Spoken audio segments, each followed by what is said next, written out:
Hello, welcome to this review of Sacred Bond Brandy. And this is a revisit, folks. You know I reviewed this in a solo video about 3 years ago, and then we did. But we never did a duo, did we? Yeah, we did. Oh, we did? This came out a few years ago, and it was like, they claimed, Heaven Hill claimed it was the first bottled and bond brandy ever. But I did some research, and I found an old photo of Hartley brandy bottled and bond. You know, Hartley's that notorious really cheap brandy that they sell around here. I'm not even going to claim that we drink that. Go ahead. So I did have photo evidence that this wasn't the first, but this is the first one that maybe people knew about. So aged 4 years in bourbon barrels. It's 50% alcohol. It's from Kentucky. When the Christian Brothers Order got out of producing their brandy and dessert wines, then they turned the contract over to Heaven Hill. Right. You know, the Christian Brothers own like De La Salle High School. Yeah, and that's part of the monasteries. And one thing that the monasteries did bring in is that they grew grapes, they brewed beer. So they did bring a lot of this out into mainstream. And this is one of the products that they did, and this was a brandy. This is the first one I've ever seen at 100% bottle and bond. So it's got all kinds of 100 proof, yeah. Yeah, all kinds of mentions on it, fancy label, like a stamp. You know, you do a Chianti, you put a stamp on it, and there's a little story on the back, and it's showing what looks like a monastery on the back. That's the Christian Brothers. That's where they used to have their headquarters in California. Yeah, and so they're probably Franciscan order. The Franciscans. Well, there's the Christian Brothers. That's their order. Okay. Christian All right. Brothers. So from the history lesson, we're going to go ahead and try this, and we have our guest taster offline at the moment. Yes, we have a guest reviewer. So they had an old monk that used to was their distillery master. His name was Brother Theodore, and Brother Theodore ran the operations for years and years, and then he was so old he gave it up in the 1980s. I think like 1987, and there were no other brothers to take over the operation, so they turned it over to Heaven Hill. Like, say, well, you produce it and sell it and give us a little cut of it. Yeah. And so that's dying art, just like a lot of the what some people may label as Chinese restaurants, which could be Thai, could be whatever. Oh yeah, and a lot of the restaurants from Asia come over here, and they make the best quality food that you can get. Yet their offspring, children are going to college and seeking higher education. So once that happens, yeah, a lot of the kind of kills. A lot of the family-owned Chinese restaurants around here are going out of business because the old people, like this one I used to go to, the lady was like 86, and she said no one in her family wanted to run it, so she just shut it down. Like, that's what happened. I mean, there was one on Metairie Road called Great Wall, and it was fantastic. We went there all the way up until the owners looked at us and said, we're going to go ahead and close in about 3 months because our children are graduating from college and they don't want to do this. Even though their children were there between semesters helping them. Fantastic job. The husband was the head chef, and just a really, really good. And so that's gone. So that's something that's gone. And so now, but at least we got Heaven Hill contract producing this stuff. This has a really good aroma. Yeah. It coats the glass really well. The alcohol legs. Mm-hmm. Now you can buy. And it almost has like a vanilla. Kind of like a honey. Yeah. And you get that alcohol when it goes into your nostrils. You can feel it kind of burning a little bit. Now you can get Christian Brothers brandy at like Walmart, the VS. Then if you go to Dornex, you can get the VSOP. It's 100 proof. But Walmart only sells the VS. But if you go to Dornex, you can get the VSOP, like I said, in this one. This is about $25 a bottle. Ooh, this is a sipper. This is a sipper. It has a rich flavor. It does. Very rich flavor. It does, and it gets you. It's got a whiskey quality to Yeah, it. it does. It just very. It has like almost has a smoothness, but then it has a bite at the same time. So it's my understanding that brandies are made from grapes, correct? Mm-hmm. That's what brandy is. Okay, so this is not a grain alcohol product. This is actually along the lines of something made from wine. But when you're drinking it, you're thinking, hell, this is like a whiskey. Well, that's what I always say. It's gonna That's kick what I you always when say. the sun Brandy, don't shine. brandy is grape whiskey, but I've noticed a waxiness in the back, almost like beeswax in the back of the taste, like a honeycomb beeswax. Well, that could Wax. be. That could be that they used the honey for sweetener. And did you see if that was true with this? I don't think this has any added, but you see the rules. No. What I'm saying is that maybe you'll get that from fruit.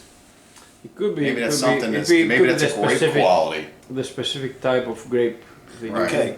In accordance with the Bottle and Bond Act, Sacred Bond, the Bottle of Bond Act of 1897, Sacred Bond is produced from one distillation season, could be spring or fall, by one distiller, Heaven Hill, at one distillery, Bardstown, and aged 4 years in American white oak bourbon barrels under U.S. government supervision and bottled at 100 proof. So this is uncharred barrels.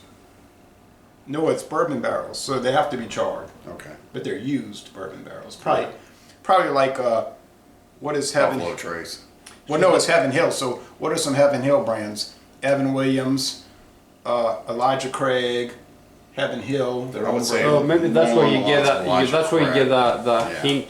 It could be from Yeah, the so bottle. it's 'Cause something. It's something that's kind of outside of bourbon that's being brought in and excreted out of the barrel due to the charring process and the use of the whiskey. So you think they're using Elijah Craig bourbon barrels? It's tasting like I've had Elijah Craig a lot of times, and Elijah Craig's really decent whiskey. And it's now that you mention it, there is a little Elijah Craig taste to this. Or it could be Henry McKenna, another one of their brands. You mean this one? That's one of them. They make so many over there at Heaven Hill, it's hard to keep up. What do you think, mystery reviewer? I mean, are you like I say, favorable? it has a good aroma. It has a bite. So I will not highly rate it as a high class. But if it's something that you like to have, it has pretty decent flavor and aroma, and if you like to have that little punch when you're taking the sip, I think this is probably for you. If you are those people that you don't like the punch, but you just want that just the smoothness and the flavor, this is definitely not for you. One that might appeal to you then would be the Christian Brothers VSOP, because it's only 80 proof, Okay. not 100 proof. It'd be a Yeah. lot lower alcohol. Well, I don't think it's also the alcohol content as much as the punch of, because you can have a 100 proof, but there can be a lot smoother than this. And of course, this is, I don't think they probably consider it to be their high end. It's probably one of the mainstream, like the medium to lower grade. Yeah, it's brand. about $25 a bottle. Yeah. 24, 25. Yeah, so this is we probably consider to be on the low end, and I think that's what it has to do. Of course, we don't know what type of alcohol they use, because You mean what type of Barrel grapes? we used and what Yeah. kind of whiskey Yeah. came out of the Yeah. barrel. Right. Yeah, I'm detecting that too from the barrel age. This is going on with it. It's excreting some of that charness. It's also excreting some of the whiskey that you get into this. So it kind of changes the complexity of something being brandy. yeah, but it does into have a something good. that's whiskey, and that's has what I a good said from the get go. aftertaste, When we though. started tasting this, that's like, man, this Has is a like good whiskey. It's tasting like whiskey, but Good it's aftertaste, it's a grape. So brandy comes from this Dutch word from the years ago, centuries ago, Brent wine. Brent wine means like burnt wine. That was the Dutch burnt wine. Brandy wine, that's what they called it, brandy wine. Right. Then brandy wine, because there was a battle in the war, 1812, the Battle of Brandywine Creek. But brandy wine got shortened to brandy. Back in the 1700s, in the colonial days, most Americans were either drinking brandy or rum. Brandy, brandy, brandy, rum, rum, rum. Then whiskey started to become popular over time. But brandy was, in the old days, like I was watching Gone with the Wind, and they, from 80 years ago, and they were having all the men were sitting around talking, and they were drinking brandy and smoking cigars. Because I can dip my cigar in the brandy, no problem. Oh yeah? Well, I think this is good. I give it a little higher grade than our off-campus, off-camera mystery taster would say. Well, first let's let him score it. What do you score it? Like A excellent, B good, C fair, and D bad, or F Sorry about that, undrinkable? guys. I was just going by words. Go ahead. No, I'm sorry. I'm gonna let you. I just wanted to be, I think it's probably I give it a C plus plus. You know, it's not a B quiet, but it's not. You know, it's kind of So high average. yes. I, on the other hand, I'm going to give this a high B. It's almost an A minus because my taste buds are geared more toward that charness that's coming out of whiskey. I like the way American whiskey tastes because of the charness, and so that's kind of bleeding into this. Brandies have always been sweet. This is kind of knocked down. So I don't know if you classify this as brandy per se, since it's bottled in bond, which is usually a label that's stamped on whiskeys. It's brandy. It's just bottled in bond brandy. Right. So it's kind of an anomaly to me. Well, it's just something they wanted to try, and it had been tried before, like I said with Hartley, and probably others, but Hartley I Not think really successful because it's not mainstream. Yeah. Now, If it was successful, it would be mainstream. if you Hence, go, hence the hazy IPAs that are out there everyone's running into. I think the alcohol is starting to talk a little bit in this video. But Talk about Willis. He never drank before. I think if you get the Christian Brothers VS, which is the $11.99, $7.50 bottle, it can be a little ragged, like it'll be like kind of ragged. So If you get the VSOP, it's more that price, refined. that price range of $11.99, is that everywhere? Yeah, Walmart, And Winn-Dixie. okay. Well, Winn-Dixie's a little expensive. Like Rouse's be $11.99. The VSOP run about $14.99 at Dornax, and this will be about $24.99. Now, of course, you can go to Dornax and get Always brandy. 99, not 99. Yeah, American pricing. But you can go to Dornax and buy cognac, like Louis the 13th. No, that's 2,500, 3,500. 3,900. Yeah, it's 3,500 bucks a bottle. But but you can't compare one with the other. Of course, the Louis the 14th is aged between 60 to 100 years or something like that.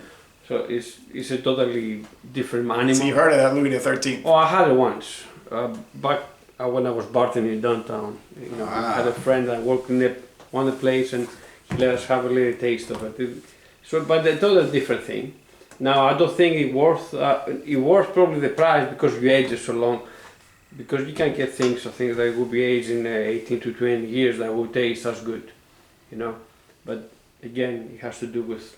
You think it was just a mystique of it being aged so long? Well, And and now, do you believe that an aging process like that actually excludes all the impurities out of it, allows it to filter down, so you just want a just clear product? Well, there's a lot of chemistry going on when you age in it. You know, in the barrels, a lot of things can, and of course, depending your region, your temperature, your humidity, the type of grapes you use, it could vary. Now, age definitely will make a difference. Yeah, because it will make a way. I mean, the smoothness. Now the difference is I don't drink 100-year-old stuff. Like I had it once, So right? if we do quick math, kids, 100 years old, that's when World War I was going on. Right. And so, what kind of standard did they have as far as? So the idea here is that forward? since none of us had a lot of 100-year, something between 50 to 100 years old, often enough we wouldn't really be qualified to say much, right? Yeah. However, I do have a lot of 18, 20, 25-year-old, you know, either wines or brandies, which I think, well, a lot. When I say a lot, it doesn't mean I drink it every day, but, you know, reasonably more often. So I can compare that. And when I compare with one time 100-year-old thing, I can say, you know, the smoothness of it, for my taste, it wasn't like, you know, huge difference.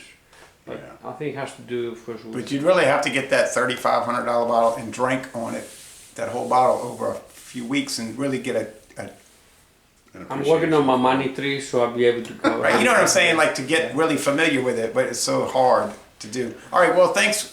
So I'm saying to me, and I don't claim to have a lot of experience with high-end or super quality things. I don't, okay. So to me, it's really dynamite. I like the waxiness, the beeswax. I don't find it's rough or harsh, but maybe people that watch my videos say, yeah, because with the stuff you drink, you know, it wouldn't take a lot to be quality. I mean, I'll admit that I do buy some questionable items, but I'm going to say it's an A. I think it's a solid A. I mean, like around a 94 out of 100, but that's saying I don't know what is at the peak. I'm only in the foothills. I'm not at the top of the mountains. I'm in the foothills. So anyway, C, B, A, whatever. So thanks for watching this video production, and we're going to end this review by saying, y'all come on down to Jefferson Parish, Louisiana, and buy some brandy or even cognac. Before we go, I just want to add the fact that our scores are based off of our personal preferences of what we choose. You know, like I said, I actually like American whiskeys, so this tastes more like an American whiskey to me. I agree with that. Mystery taster might go in more purity areas of where brandy should be, so that's not really striking him as being a really great one. And then you may come off of what you know is what you taste and thinking, wow, this is the best of both worlds. Yeah, like so I said, I'm only speculating here. I think, you know, again, this is all based on our own personal preferences. And yeah, I mean, my brandy experience is so minimal. You know, it's still a good product. I think that's a good excuse to gain depth of brandies then. Well, let me ask you, I agree, and I haven't been neglecting brandy. But the final question, do you think it's worth $24.99? Well, the price I don't think is too bad. It could have been just slightly bit cheaper because you can get some stuff in 18 to 20 bucks that will be as good. Yeah. But again, it has to do with the price label. Really, I don't want to go with that because sometimes you pay for the name. Sometimes you pay for, if it was just the small batch, you pay. Yeah. So I don't think that the price. Yeah, I was just really, curious, because I mean we do have to pay for it, of course. Correct. Yeah, but the thing is, you can find some brandies that you might pay 12, 13 bucks for VSOPs, and they'll be decent. You can pay 25 bucks for VSOPs that will be not as good, right? But it has to do with who's making it and how much they made out of it and whatever if you go there. Now, I might want to add one thing about brandies. The one thing that I'm not really keen on about brandies is that sugar headache. If you drink a couple of those things, it doesn't affect me. It doesn't affect me. I got a sugar headache. It doesn't affect me, but I know some people are really sensitive to headaches. I think everyone's sensitive to headaches. I think you meant sugars. I'm sensitive to sugar. I know a lot of people are. I try to stay away from it as much as possible. Yeah, no, I don't really get the headaches, but I know other people that do. A good brandy, you shouldn't have too much sugar in it because let's put it this way. It should be natural sugars, not add-ins, right? I think the majority of these kind of things. One over here somewhere. The majority of those kind of things that you get the headaches is because they add things to sweeten it more or to balance it out. All right, we gotta go. Thanks. All right, see you, kids.